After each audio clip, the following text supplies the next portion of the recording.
Olá pessoal, salve salve! No vídeo de hoje nós vamos tratar de como conseguir a cidadania italiana mesmo após a lei de conversão do decreto 3625. Antes disso eu preciso fazer um convite a vocês. Na próxima quinta-feira, dia 22 de maio de 2025, às 19 horas, nós vamos realizar a nossa live especial aqui do canal, onde nós vamos responder perguntas dos nossos inscritos. Portanto, se você ainda não é inscrito, vou te pedir para se inscrever no canal, ativar as notificações e também entrar no link aqui da live que está sendo deixado na descrição deste vídeo para que você possa entrar nele, ativar a notificação e receber o comunicado de quando a live se iniciar. Bom, pessoal, nós vimos aí que o decreto abalou o mundo da cidadania italiana e principalmente pegou muita gente de surpresa. Na verdade, esse era o intuito mesmo deste decreto, que era pegar todo mundo de surpresa, correto? Então nós temos aí uma nova redação, o princípio fundamental continua sendo do ius sanguinis, né? O artigo 1º consagra da Lei 91/92, que por sua vez sofreu alterações com o decreto, a lei continua em vigor, porém com alterações, com modificações trazidas pelo legislador italiano, aliás, talvez não tanto pelo legislador italiano, mas pelo executivo italiano, que emanou esse decreto com vigência imediata, aí o efeito surpresa, e que foi também chancelado pelo parlamento. Então, dizer que o legislador quis assim, talvez seria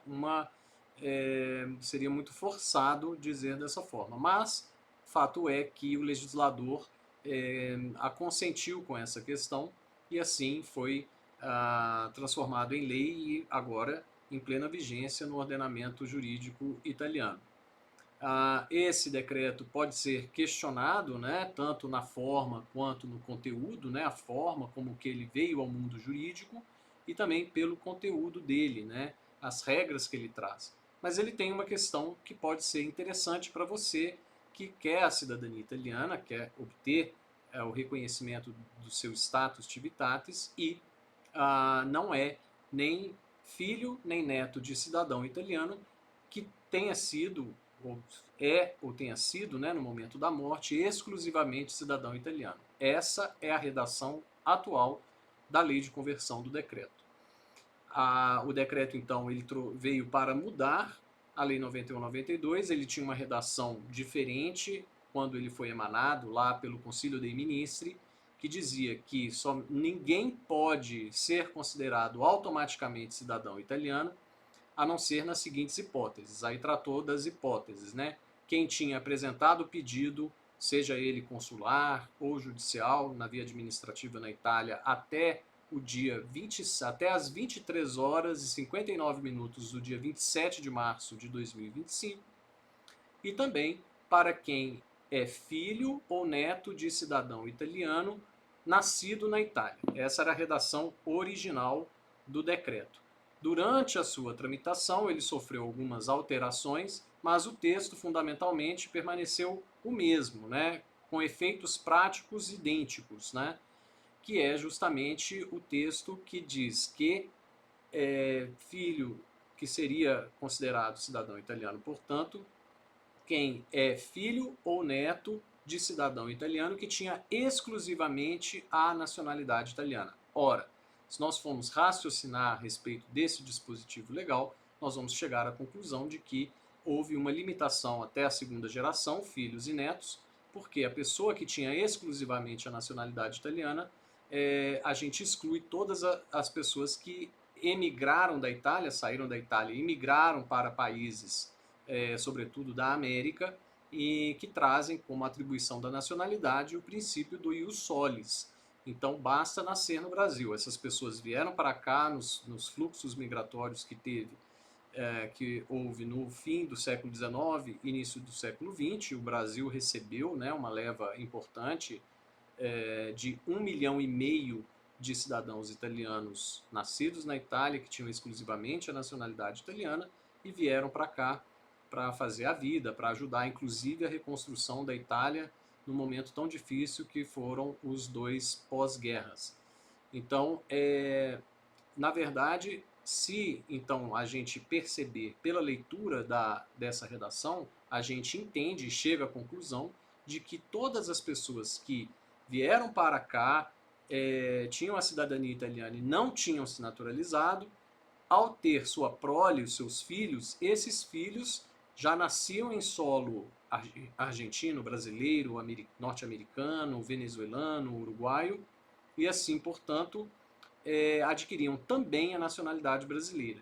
E aí já não se enquadraria mais no texto aqui do exclusivamente cidadão italiano e, portanto, não poderiam transmitir para os seus, aliás, poderiam transmitir para os seus descendentes de primeiro e segundo grau, mas não de terceiro, quarto, quinto, sexto grau e assim por diante. Então, nós podemos inferir do texto normativo que houve sim uma perda generalizada e massiva da nacionalidade italiana para essas pessoas que, portanto, descendem não de primeira e de segunda, mas de terceira geração em diante.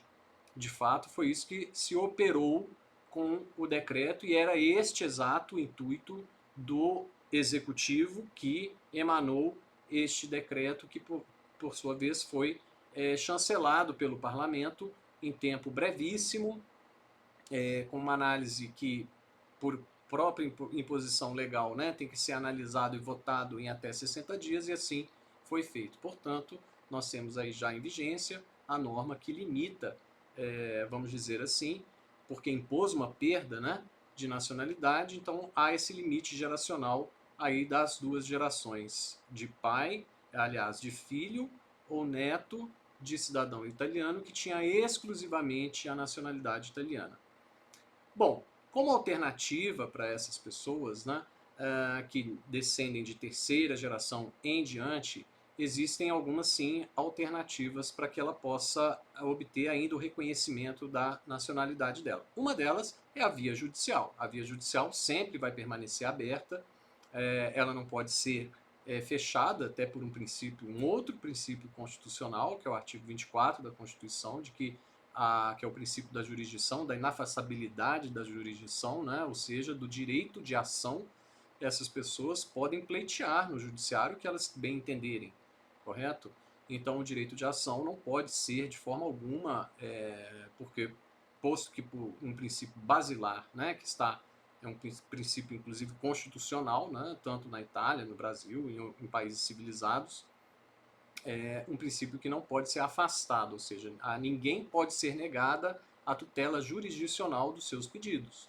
Então, nesse sentido, sim, a via judicial ainda é uma porta aberta e nós temos grandes fundamentos jurídicos para poder atacar esse decreto, como eu disse, tanto na forma, por meio do decreto-lei, que deve necessariamente veicular matéria de urgência, e a urgência foi fundamentada pelo governo por outras questões, por questões inclusive políticas, e aí colide com o artigo 22 da Constituição italiana, que diz que ninguém pode ser privado da cidadania por questões políticas. Aí vocês podem me perguntar, mas isso aí é uma perseguição política a ideias políticas?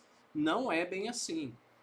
Nós temos já constitucionalistas que analisaram o texto deste decreto e chegaram à conclusão de que o artigo 3º da Constituição, que consagra o princípio da igualdade, ele já prevê que uma pessoa não pode ser discriminada pelas suas ideias políticas e que este artigo 22, que é o que eu acabei de falar, que ninguém pode ser privado da cidadania por questões políticas, ele tem que ser analisado de forma ampla, ou seja, ele não pode ter uma análise restritiva, porque já lá no artigo 3º, está a previsão de que ninguém pode ser perseguido ou ser tolhido por conta das suas ideias políticas, né?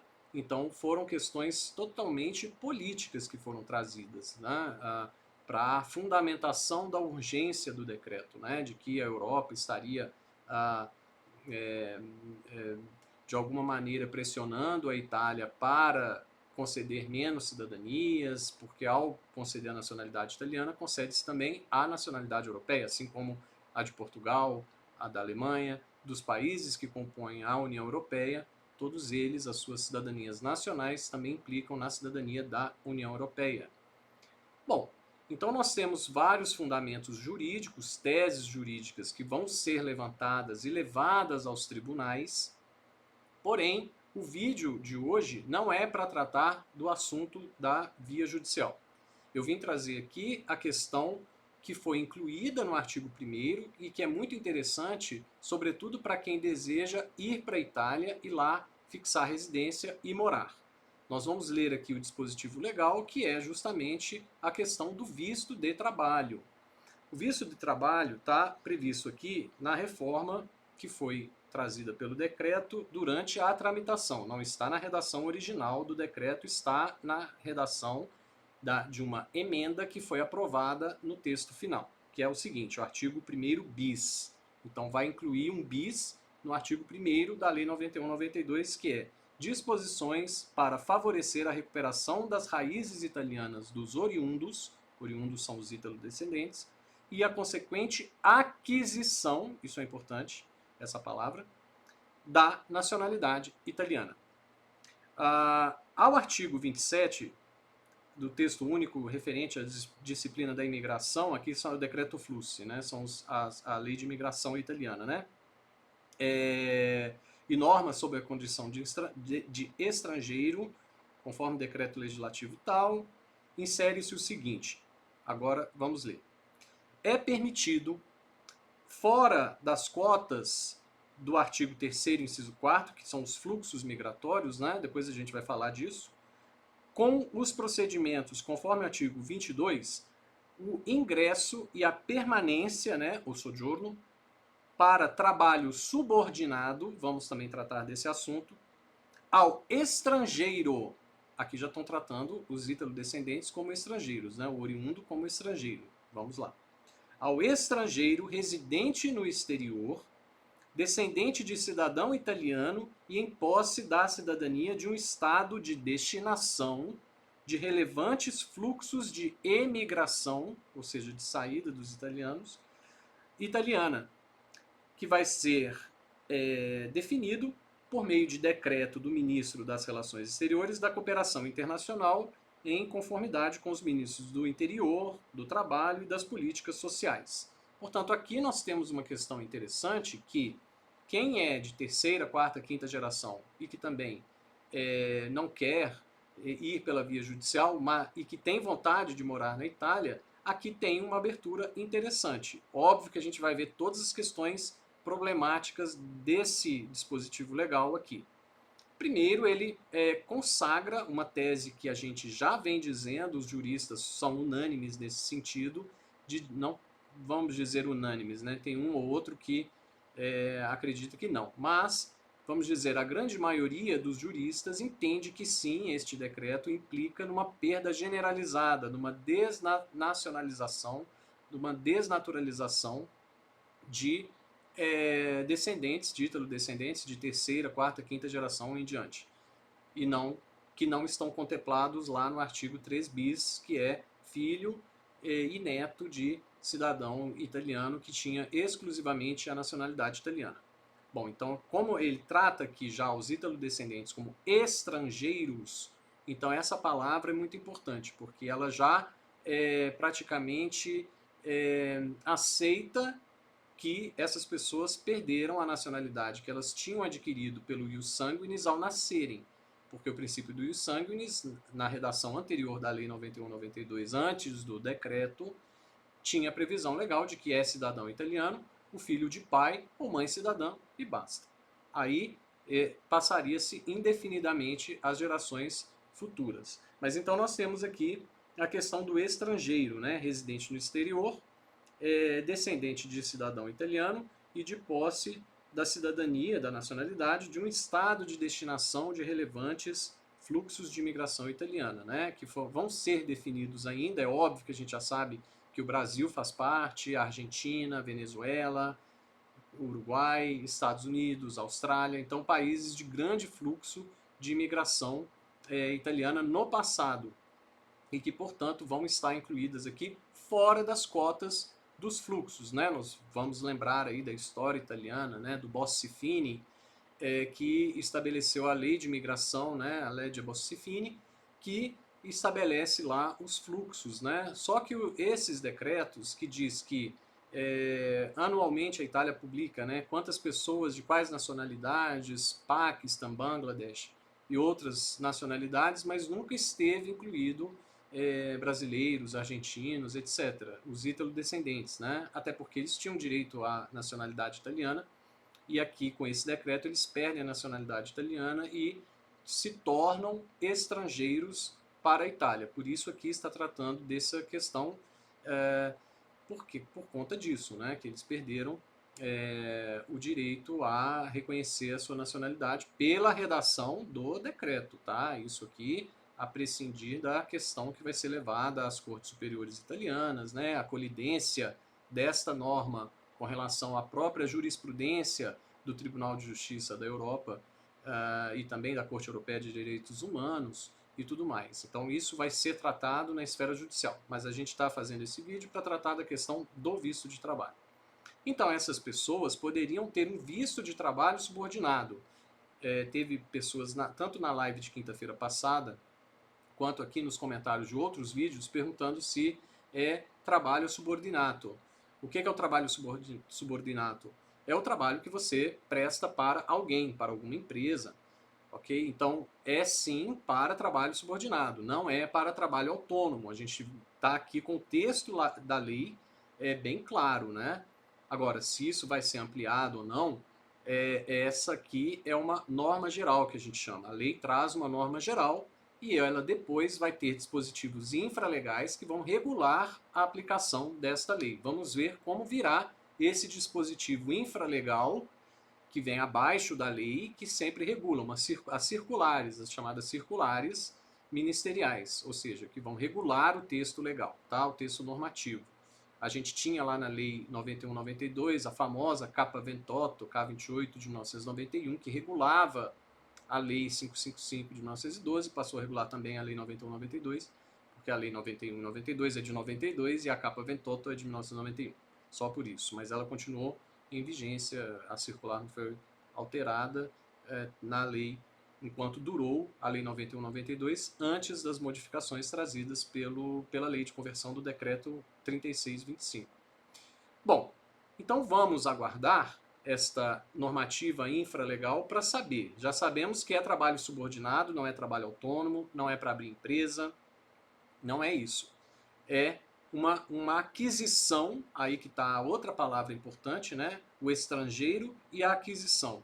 É uma aquisição facilitada para quem trabalha com visto de trabalho subordinado, trabalho subordinado, por até 2 anos no território da República Italiana e assim adquire, e aí seria essa palavra importante, adquire a nacionalidade italiana.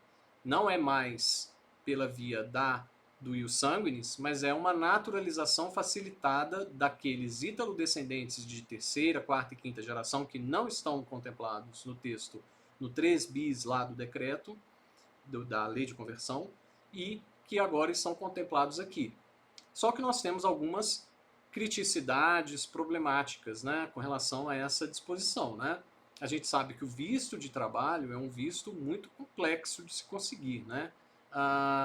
Você, por exemplo, conseguir um emprego num país estrangeiro já é uma coisa muito complicada, né? Muito complexa. Nós temos dispositivos legais na Itália que, para você conceder um visto de trabalho a alguém, a empresa tem que publicar essa vaga, deixar ela aberta para cidadãos italianos. Se eles não cumprirem com aqueles requisitos, aí sim ela teria direito a contratar. Então já tem um empecilho de início, né, para conseguir esse visto de trabalho. Superada essa questão, ainda tem a questão que a empresa tem que mandar toda a papelada. A pessoa no Brasil não é uma viagem que você vai para a Itália e vai lá começar a trabalhar para uma empresa. Você tem que ter uma empresa que te contrata antes de chegar na Itália, correto? Porque o procedimento do visto é feito na rede diplomático-consular.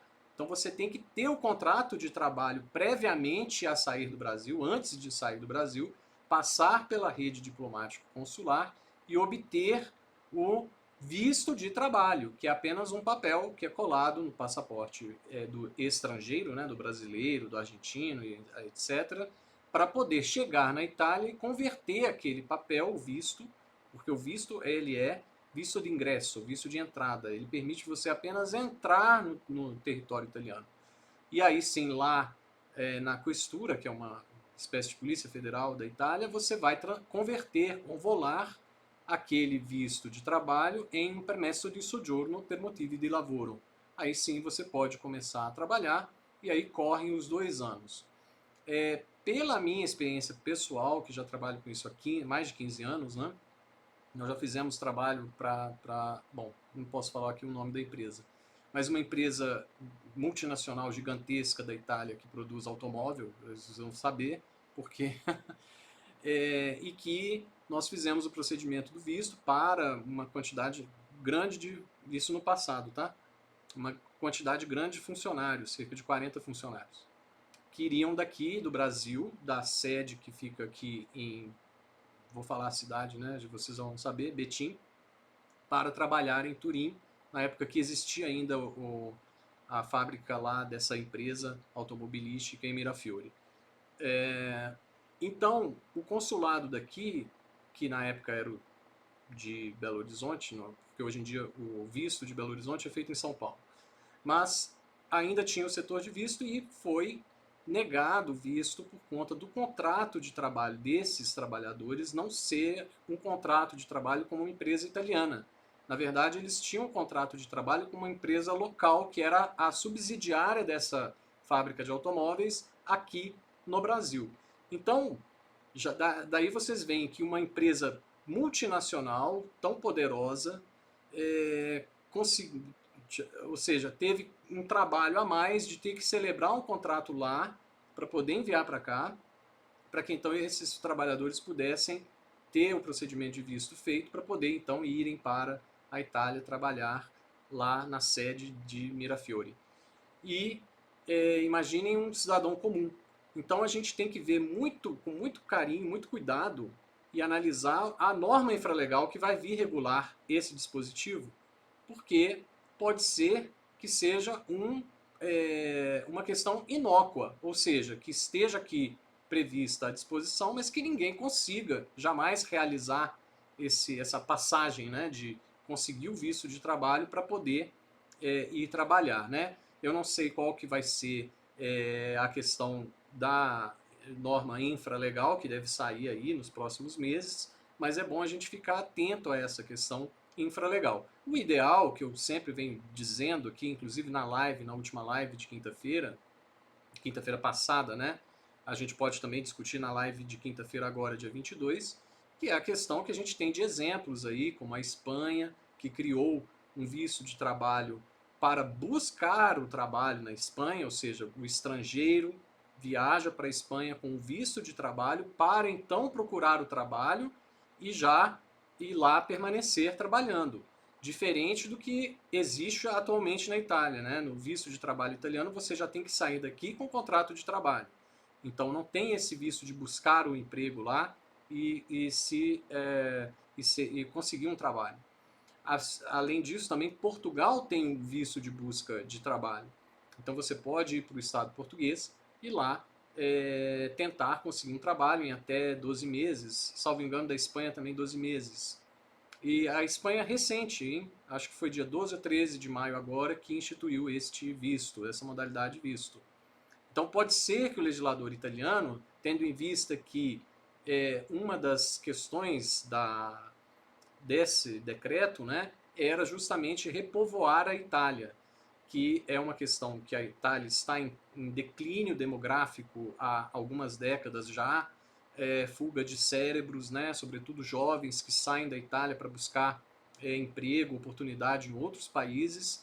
Então, somente no ano de 2024, 190 mil italianos deixaram a Itália, sobretudo jovens, para trabalhar em países estrangeiros, sendo que eles nasceram na Itália, foram formados no sistema educacional italiano e não encontraram oportunidade de trabalho condizente com a sua talvez incondizente com a sua própria formação, e aí foram buscar no exterior. De fato, esse é um fenômeno que tem acontecido. Esses dados são oficiais do Istat, que seria análogo ao IBGE, lá da Itália, e nos últimos 3 anos esse número é de 500 mil italianos que deixaram, ou seja, meio milhão de uma população que está em declínio, que tem cada vez menos nascimentos e mais óbitos, e assim está diminuindo a cada ano.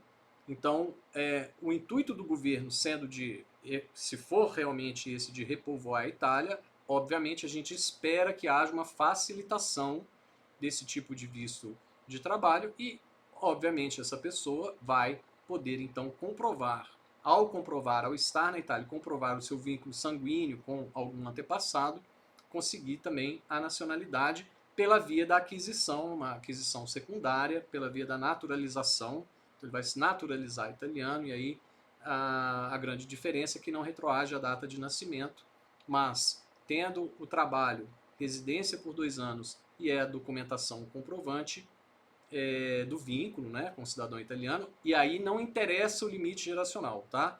Não tem nenhum problema se for de 3ª, 4ª, 5ª geração, porque o texto aqui não especifica isso. Então a gente tem que ter uma interpretação mais ampliada desse texto aqui. Então não existe limite, para quem já perguntou aí nos comentários alguma vez, não existe limite para este tipo de aquisição da nacionalidade pelo fato do visto, do trabalho, da residência por 2 anos ininterruptos no solo italiano. Portanto, essa é uma questão interessante. Vamos ver como que vai vir esta norma infralegal para melhor regular o texto normativo. E queria pedir para vocês se inscreverem no canal, compartilhar este vídeo com quem tem interesse, com quem você acredita que tem interesse nesse tipo de visto, e participar também da live. O link está aqui na descrição do vídeo, você já pode acessar este link e clicar, ativar o sininho para ser notificado da live de quinta-feira, dia 22 de maio de 2025, às 19 horas, e eu encontro você lá. Obrigado e até a live.